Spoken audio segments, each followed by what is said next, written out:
Hi everyone, it's Jayne here for Craft and Connect. You'll also find this video up on my own YouTube channel where you can find me as Card Days Night. And today I'm sharing some inspiration for the April card challenge that Craft and Connect are currently running. The theme for the challenge is spring, and if you have a look on the Craft and Connect blog or on their Instagram page, you'll see there's a mood board to go with the challenge. And it features a dark pink, a light pink, a light green and a light grey, so very springtime colours.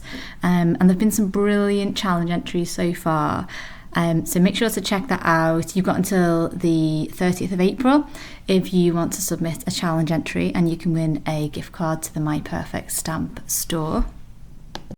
So for my card today, you'll see that I have added some double-sided adhesive to the back of an A2 card panel. See, that's the adhesive section there, and once you release the release paper, then that will be sticky. So to the front of the card, I'm just die cutting this with the Concord and 9th Empire card front inlay die. And my plan is to use my water brush. This one I think is from Pink and Main, but you can use any water brush that you've got. And take some of these ink refills from Concord and 9th and basically use them to watercolour the chevrons in this background die. So obviously usually when you have a cover plate die like this, you would use the actual die cut, the positive element if you like, but my plan today is to colour the negative parts, so the little pieces in the middle, with the colours from the challenge. And just use those without the frame, so hope it's going to work out okay. So what I've done is just added a couple of drops of the first colour, which I think is Honeysuckle, which is a lovely dark pink from Concord and 9th. I've put that directly onto my craft mat, and this is the Tim Holtz Mixed Media mat. You only need a couple of drops because it's such intense colour. And I've added some of the water from my water brush onto the mat, and I'm just using that to dilute the colour slightly, and then I will go on to watercolour my image with it. So I'm only watercolouring every fourth chevron at the moment because I'm going to alternate the colours so that each chevron will be the colours of the 4 colours in the spring challenge. So what I'll do is I'll just speed up the video here so you don't have to watch it in real time, and enjoy some lovely music during the painting.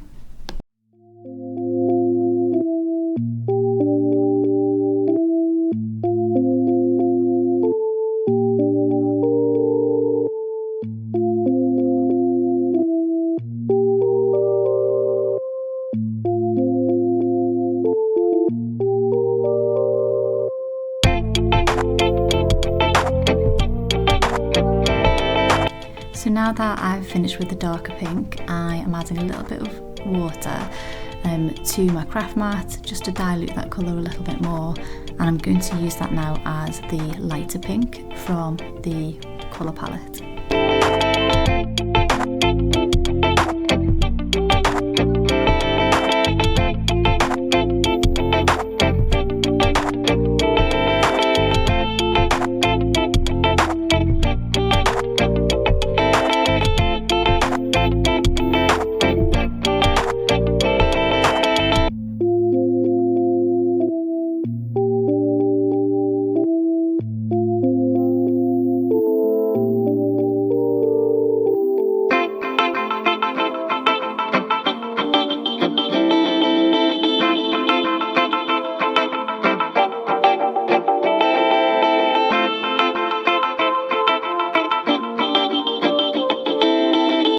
So now it's time for my green colour, and I've got some of this Oceanside ink refill.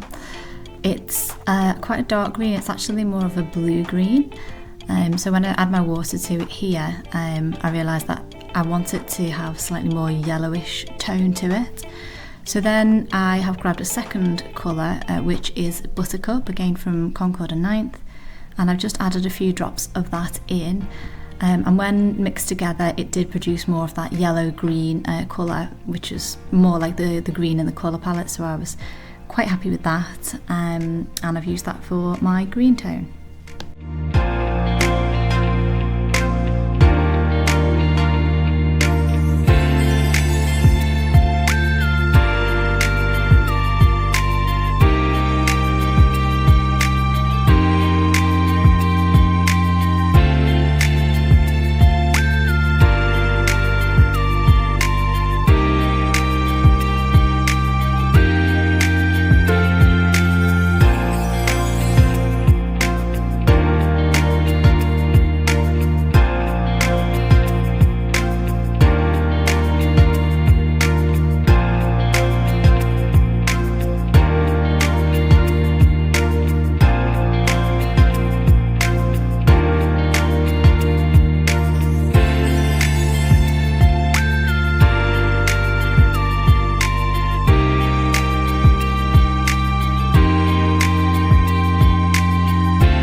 So I hope you're all suitably relaxed now.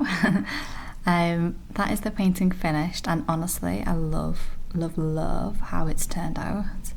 So I've still got the sticky backing on my card panel, and what I'm going to do now is just peel away that release paper from the little die cuts on the inside of the panel die.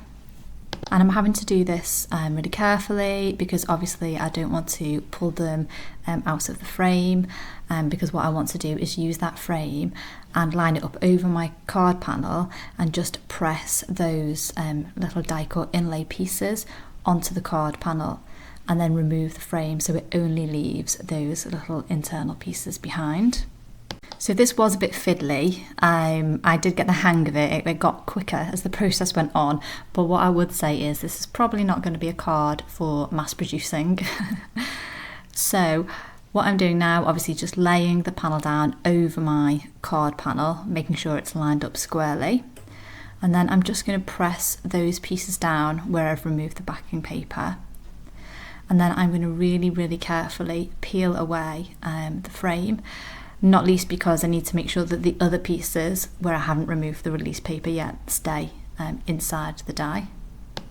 And to be honest, I was really lucky. Everything worked out quite nicely here, and I think it was probably from having that double-sided adhesive on the back of the die held everything together a bit more sturdily. So when I did remove that frame, everything is exactly where it should be.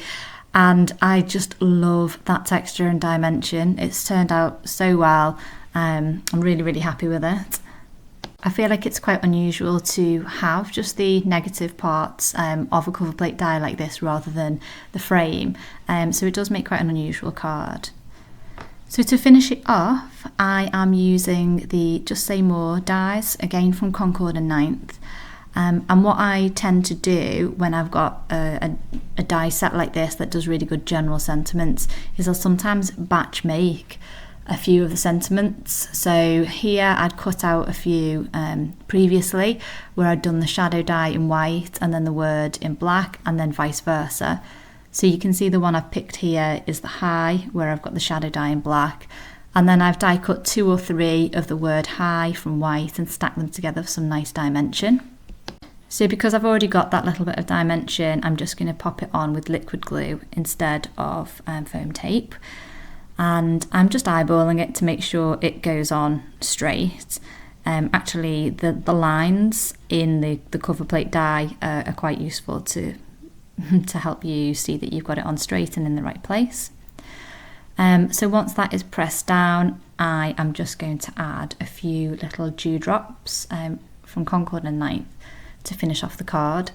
So I'm using my jewel picker and laying them out where I'd like them to go, and I'm going to secure them in place with some liquid glue. So that pretty much finishes up my card for today. I hope you've enjoyed it. I hope it's given you some good inspiration as to how you can use the mood board and the theme for this month's challenge. Please do share your cards on social media and use the hashtag Craft and Connect Challenge, and we can't wait to see what you come up with.